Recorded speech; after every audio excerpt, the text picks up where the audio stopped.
Welcome to From the Pilot's Seat. Join me as we explore real aviation stories, lessons learned, and incredible flying machines. If you love flying or want to learn, hit subscribe and come along for the ride. For deeper insights, check out my books, Lessons from the Sky and From the Pilot's Seat. They could make all the difference on your next flight.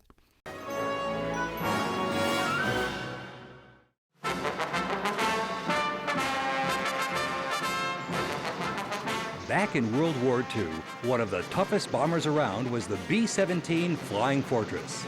This plane dropped more bombs than any other U.S. aircraft in the war, and was famous for being able to take extremely heavy punishment.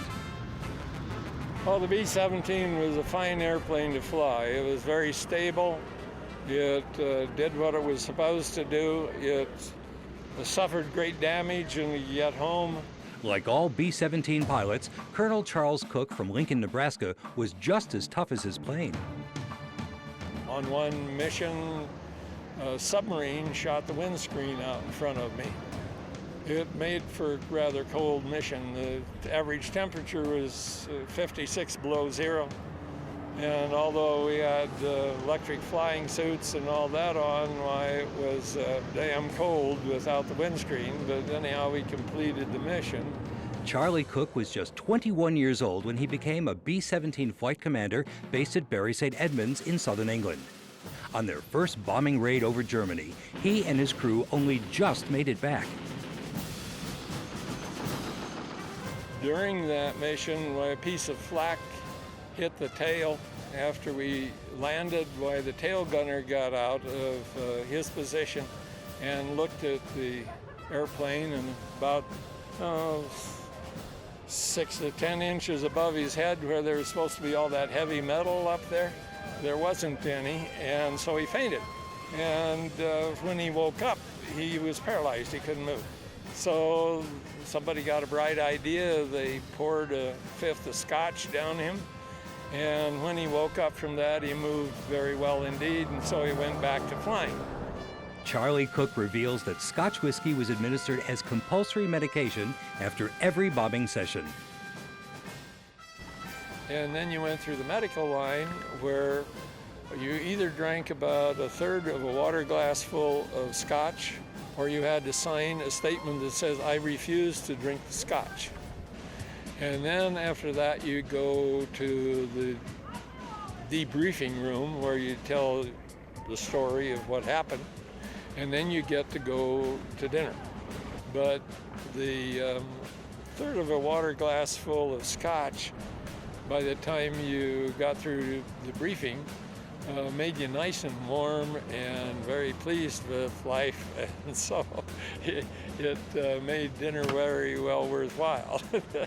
But despite the scotch, some pilots snapped.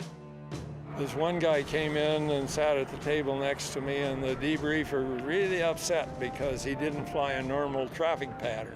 And the guy said I couldn't fly a normal traffic pattern because I was running out of gas and I had to land the way I did to get back to base. And so he was starting to harangue him even more, and so the guy just pulled out his .45, put it right up against his forehead and said, "You know, if I was you, I'd shut up." And the debriefer said, "Yes, sir, I think you're excused," and that was the end of that. But sometimes the nerves were a little bit frayed when we came back. Charlie's first B-17 was named Lady Luck, an apt description as he and his crew survived being shot down twice. We were extremely lucky, very lucky. But many bomber pilots and crews were not so fortunate.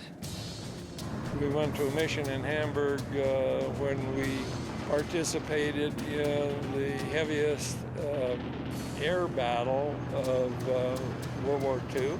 There were 256 airplanes shot down that day. One of those who never made it back was Colonel Cook's commanding officer, Brigadier General Fred Castle. Castle was shot down and killed. Right in front of me, he's just right up there. And that was too bad. Charlie Cook completed 35 bombing raids over Germany. After the war, he returned home and married. he continued to be a high achiever, earning a PhD in physics and math. And he never lost the desire to fly. The most calming thing I could do when I got stressed out at work or something was to go fly, because when you're flying, you're either lost in the business of flying or you're going to have a problem. And so I would get lost in the pleasures of flying. And for me, it's an exhilarating experience. It's a thing that seems to fit my personality and had all kinds of positive effects on me, I think.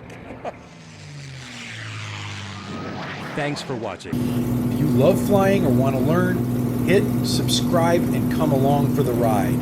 For deeper insights, check out my books, Lessons from the Sky and From the Pilot's Seat. They could make all the difference on your next flight.